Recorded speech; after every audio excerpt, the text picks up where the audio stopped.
All right, welcome everybody. So glad that you could be here today to tackle a very common and important question about what the heck to do with your email list.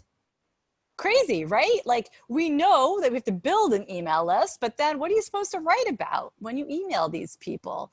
I know sometimes you're going to be selling something, so that's pretty obvious, right? You're going to write about that. But then there's all those times in between. That's what we call nurture emails, because those are meant to nurture your audience so that they are primed and they want to buy from you when the time is right. What are those all about? They're meant to establish your relationship with your list, so they are incredibly important, and I don't think we talk about it enough. That's why we're going to hit it today. All right. By the way, if you are new to the group or if you're new to the podcast, hello, my name is Michelle Leotta. I've been a practicing health coach since 2009. And do you know what that means? I did the math, you guys. I've been practicing for like 11 years, right? So if you kind of do the arithmetic here, I generally email my list every week. And so that means that I have sent nearly 575 emails to my list. That's 575 topics. That's 575 times that I've had to sit down and look at my screen and go, what the heck am I going to write about today? Right?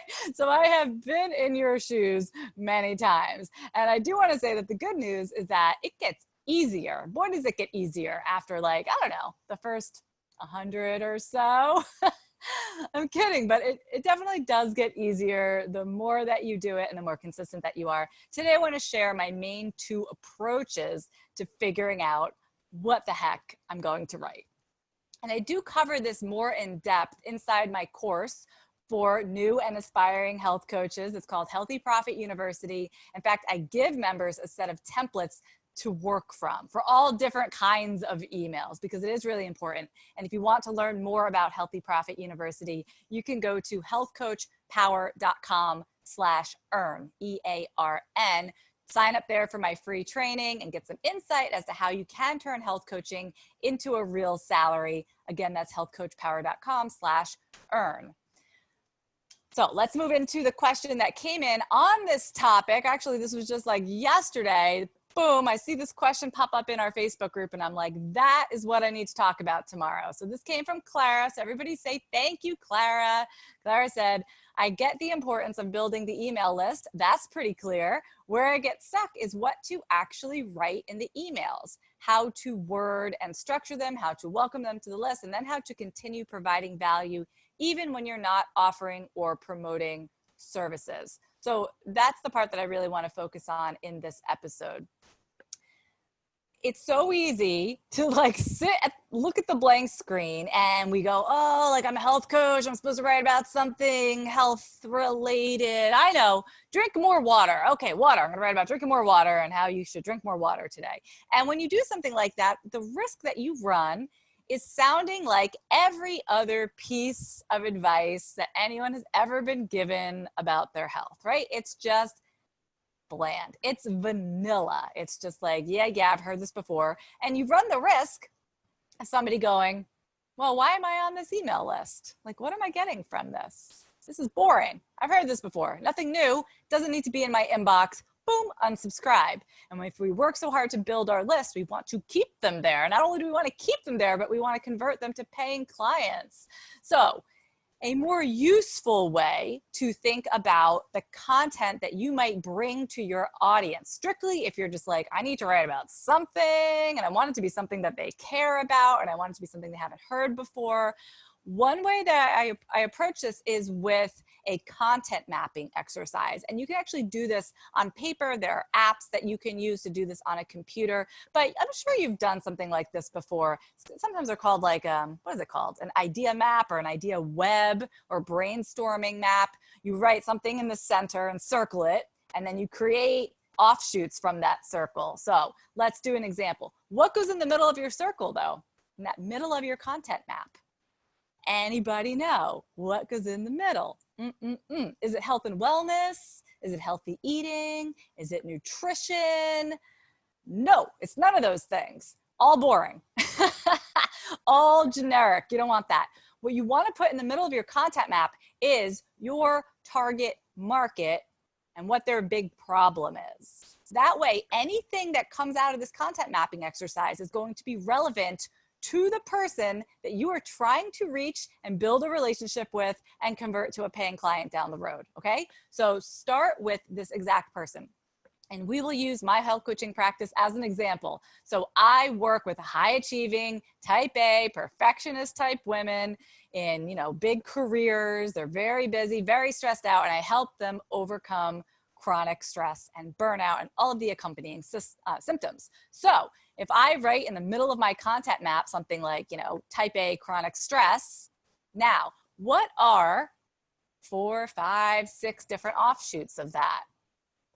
Easy. I mean, I just kind of said it, right? They have all different symptoms that accompany the burnout. So that might be a good place to start. So the clients I work with, actually, I just signed a new client like 10 minutes ago before I got on to record this. And her biggest concern is her weight, which no matter how many diets she tries, you know the story, the weight just will not come off. Classic in my practice. So we're going to put stubborn weight as one of the offshoots of my content map. A separate offshoot might be anxiety. Another offshoot might be fatigue. Another might be insomnia. Another might be digestive issues. And by the way, the client that I just signed moments ago, just in that quick conversation that we had, already told me about all of those. So I know that the woman that I'm trying to reach and the woman that I really do my best work with have most or all of these symptoms. So those might be my main content areas. There could be other areas that are very relevant to the women that I work with. Like maybe I want to talk about career. Maybe I want to talk about balancing work and family life. Maybe I want to talk about fashion, because the women I work with tend to be quite fashionable and they love, you know, a good designer bag. I know that about them. So it doesn't always have to be around like their symptoms and these health topics. It could also be around life topics or things that are just very important to this group of people who have this specific problem. Okay, so once you create your offshoots, you're going to take each one of those offshoots and explode that into 5 or 6 or 7 or however many offshoots come from that. So let's just tackle insomnia. So when I'm talking to my women about insomnia or sleep problems, it could be trouble falling asleep. It could be trouble staying asleep. It could be tools and tricks and things that they use to help them sleep. It could be, well, not natural tools. First would be like natural tools or like non-invasive or whatever, you know, things like a sleep mask. And then another whole topic could be things like Ambien, drugs, pharmaceuticals to help you sleep, right? There's so many topics that come out of just this issue of sleep trouble, right? So you can just keep exploding all of your topics. And if you go to maybe like the 3rd or 4th level of, I'm going to call them explosions, you will end up with all of these very specific topics that relate to your target market. In like 30 minutes, you could have a year's worth of content just from this one exercise. So you just go, okay, so now we're talking about insomnia. Okay, now we're talking about trouble falling asleep. Okay, what's something that comes out of that? Maybe I want to talk about waking up at that 3 o'clock hour. Maybe I want to talk about what not to do when you wake up in the middle of the night. Maybe I want to talk about a client story that relates to this. You know, like, so you can just keep expanding it. So you go from a broad topic, more specific, more specific, more specific, until you land on something that's so specific that it's actually going to make for a very interesting email. As opposed to just saying, today I'm going to write about insomnia. Let's start at the beginning. You know, insomnia is such a large topic. You will always have a more interesting story to tell if you break it down to something more specific.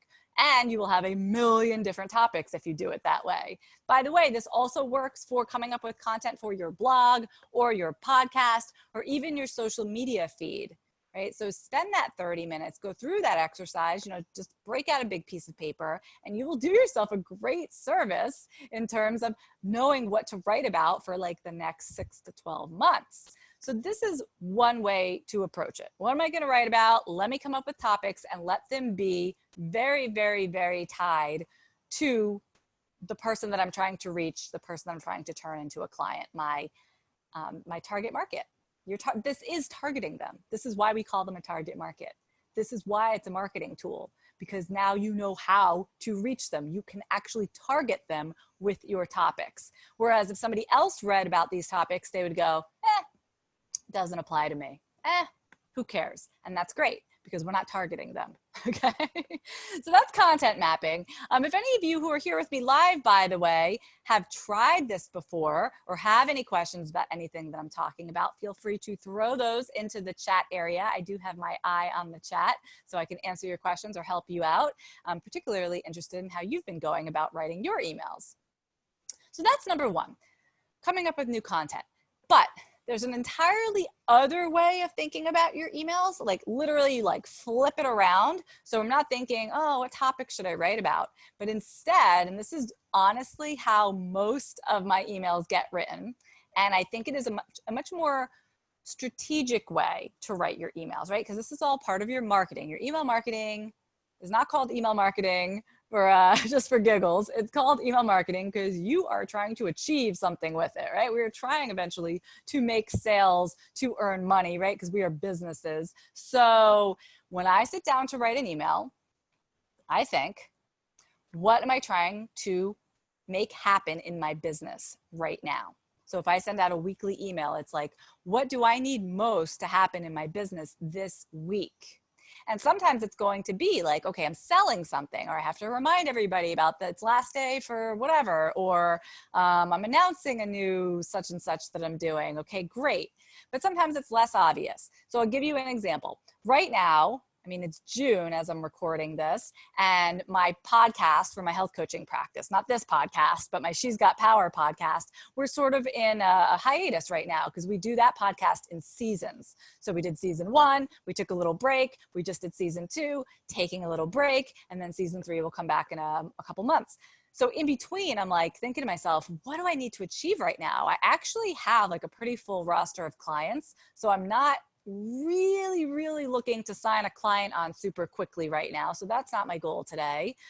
But this week, what I would really like, I don't want to lose momentum with the podcast because this is something I'm trying to build. So since there's a break in between the seasons, it's easy to, you know, lose people during that time. So that's, for me, like this week, that's my business goal. When I send out my email, the goal of the email is going to be keeping interest and enthusiasm and engagement, and maybe even adding subscribers to my She's Got Power podcast. Then once you know what you want to happen, like the action that you want somebody to take when they read your email. So for me, it's going to be like, I want them to go subscribe, or I want them to go listen to some back episodes, or I want them to engage with the podcast in some way, really. I thought to myself, all right, there's different ways to do that. What could I do? I could highlight a past episode. I could highlight like 3 or 4 episodes that all fall under one category. So maybe 3 or 4 episodes that are all about sleep, for example. And then the email could have something to do with sleep, and I could link to a couple episodes that are about that topic. So these would all be ways of keeping people engaged with my content, even though I'm on a break. Another thought I had is that I could email my list and actually survey them and say, hey, we're on a break with the podcast right now, but when we come back in the fall, what topics would you like to hear about? Or actually, I'll give you a hint. A better way to get feedback is not to ask people what they want to hear about, but you ask them to complain. So I might say something like, today I want to hear from you. What is one thing that you never want to experience again when it comes to your health?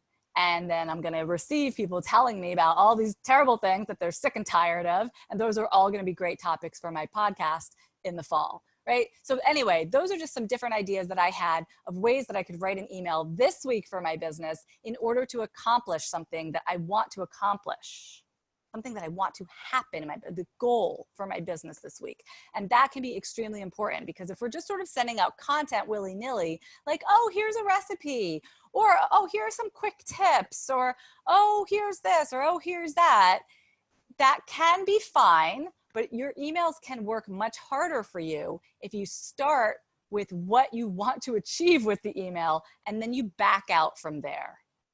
Okay? I hope that makes sense. I did have another episode all about how to actually write the email itself. I believe it's episode number 41. If you want to go back in the archives and look for that, as to how to structure the email and how to make it relevant and how to make it like interesting and not just sound like another blah, blah, blah, blah, blah, eat vegetables, drink more water, piece of communication.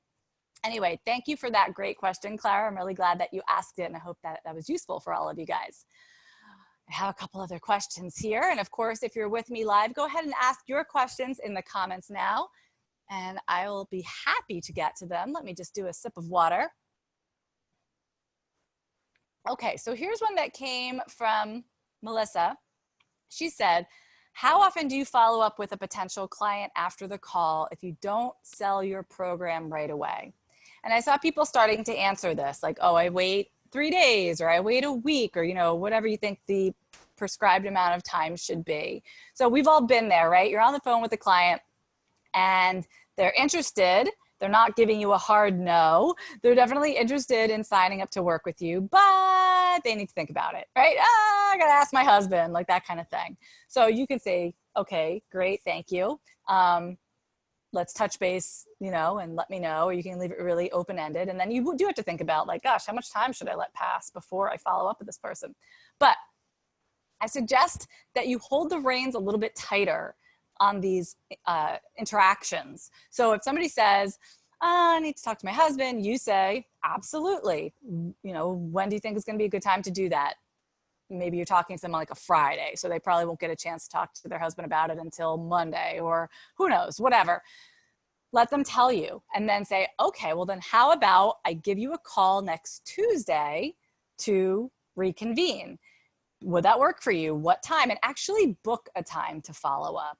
I know this might sound a little bit pushy, but it is more, I think, respectful to ask when is a good time, to book it into somebody's calendar versus just sort of surprising them during the week, you know, and just kind of like, hey, just checking in, wanted to see what you thought about our conversation last week. Did you want to sign up? Instead, you have an agreement with this person. Yes, you need time to think about it. That's fabulous. You should definitely do that. And I have time in my calendar on Wednesday. Would that be a good time for me to give you a call? Let's say 2 o'clock. And they'll say, okay. I've never had anybody say no. I have had people who will email me before that scheduled time and say, you know what? I checked into my finances or whatever, and I definitely can't make it happen. I'd be happy to talk to you on Wednesday, but I already know that I can't sign up. So that's fine, right? Or I've had people who I will get on the phone with, and then they'll say, you know what, I really want to do this, but I can't right now. Also fine. But oftentimes giving somebody that space, like you're like, I'm here for you. I'm going to hold the space for you now. I'm going to hold it for you all week. I'm going to be here to talk to you again face-to-face about this on whatever day it is next week. That can often give them a sense of security and like you really are there for them. And I find that more often than you would think, people do end up saying, yeah, I really want to do this, right? Or it forces them to think about it over the week instead of kind of forgetting about it because they know they're going to be having that conversation with you. So give that a try rather than you picking the schedule. You ask, you book it, you get into agreement with it with your prospective client. I think it's the start of a better relationship that way. Okay, what do I have here? I have one from Merle. She says, if I wanted to offer chat or SMS, or I'm assuming like text messaging support for my program launch, how would I figure out the monetary value? Yes, so I have had packages where I offer clients unlimited text support, which sounds like initially I thought, well, that's not very much. That's not worth very much for somebody to text me. I mean, I text message with people all day long, and that doesn't even like add something to my calendar, right? It's just like a little text message, no big deal. No, it is a big deal because your text messages, this is like somebody's direct connection to you. You know, it's going to set off a notification right when you're in the middle of like your kid's soccer game or whatever is important to you. So I think it's actually highly valuable to give somebody that kind of access to you. So I would put a higher price tag on that now than I did initially. There's no like straight up monetary value you can assign to it. Like, well, I'm going to spend 30 minutes per week texting and I charge $150 an hour. Therefore that's worth, you know, I would not do it that way. I would just think about like a fairly worst case scenario. Like, all right, I have a client and they're going to pay me my normal fee of, let's say, $1,500 for this package, but now I'm going to give them tech support. So imagine receiving and responding to text messages on, let's say, like a daily basis. How much is that worth to you? Like, for what amount of money are you willing to do that? And that's going to really depend on like your lifestyle, because if you have a full-time job and all day long you're not available to do that, or if you have like 4 kids that you're homeschooling right now, you might be like, if somebody wants tech support, like that they would have to give me a lot of money to do that because that's going to really interfere with my life in a pretty big way. So then the monetary value would be quite high. If you're somebody who's like, I don't know, you live on your own, you have no kids, your schedule's really flexible, then maybe for you it would not be quite as valuable because you're like, what do I care if I'm text messaging somebody during the day? No big deal. So it really comes down to, what is it worth to you, Merle? And then that's the value that you would assign to it. Moving right along here, I have a question. This one kind of made me laugh. This is from Amy. First, I'll tell you why it made me laugh. It's about her computer getting screwed up. And actually just like 2 weeks ago, you guys, I had my laptop on the counter in my kitchen. I opened a cabinet, something fell out of the cabinet, and bam, right in the middle of the keyboard of my laptop. It just hit it really hard, so much so that I was like, oh no, that doesn't sound good. But then everything seemed okay, so fine. But about 15 minutes later, the screen flickered and went out like this, and the computer was no more. I couldn't use it. I had to order a brand new computer. Couldn't even bring it in to get it fixed because all the Mac stores are closed right now because of COVID. Oh my God, what a disaster. So back up your stuff. That's the moral of the story, everybody. And Amy's question was, she says, I had a 3-day challenge coming up on Wednesday, and then I sat down to the computer and it was wiped out, all files gone. Luckily, I had them backed up and I worked the last 24 hours to restore it, but every time I reboot the computer, everything is gone again. Oh, I must have a virus. I'm realizing really quick that I don't have all my Facebook posts, like the photos, available to send my daily content, and I'm in panic mode now as content is needed to start going out tomorrow. Do I try and contact everybody and move the challenge to next Monday? What have you done in emergencies like this? It happens. I was so happy that when I busted my computer, I was not in the middle of a launch, I was not in the middle of a challenge, I was not in the middle of anything. However, if I had been in the middle of something, I think there's 2 ways to go about it. One is absolutely, you can definitely, especially if you're offering something for free, you can say, you know what, gang, having a problem over here, gonna have to push it. And everybody's gonna be just fine with that. It's cool. You know, they get it. Life happens. They will actually be like, huh, this is a real person. This isn't like some faceless entity that I'm interacting with. She has computer problems. You know, it makes you more like relatable that way. So I think that's fine if you pushed it until the next week. The other thing that I might do, and I'd have to kind of weigh the pros and cons here, is push ahead and just don't worry about trying to make it perfect. You know, same thing. Let everybody know, hey, you know what? My computer got wiped. Like, this is just this catastrophe that has happened to me this week.